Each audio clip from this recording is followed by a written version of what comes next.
Dostlar, məndə belə bir qutu var və içi çox maraqlı ifadələrlə doludur. Ta illər əvvəl universiteti bitirəndə, müəllimliyimin yeni vaxtlarında həmin ifadələri yavaş-yavaş toplaya-toplaya nəticədə yüzlərlə ifadə alınıb. Qərar verdim ki, hər dəfə içindən bir ifadə çıxardıb sizlə bir yerdə məşq eləyək. Gəlin görək bu gün bəxtimizə hansı ifadə çıxır.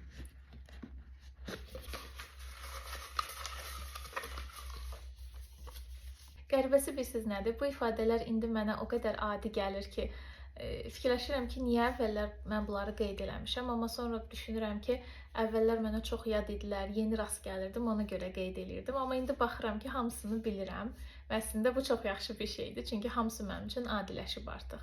Yeri gəlmişkən, ifadələr işləndiyi cümlə ilə bir yerdə yazılıb, çünki kontekstdə daha yaxşı başa düşülür və daha yaxşı yadda qalmağa kömək eləyir.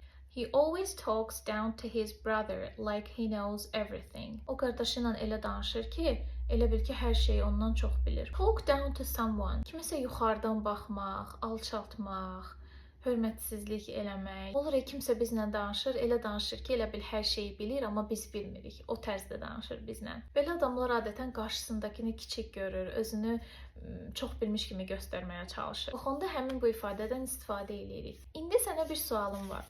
Bu ifadəni save eləməklə kifayətlənmə. Düşün, sən bu ifadəni harda və hansı məqamda istifadə eləyərdin? Bəlkə sənə qarşı belə davranan olub işdə və yaxud da yaxınların tərəfindən. Bunun əsasında cümlə qur və məşq elə. Hətta şərh olaraq da yaza bilərsən, mən də sənə feedback verərəm.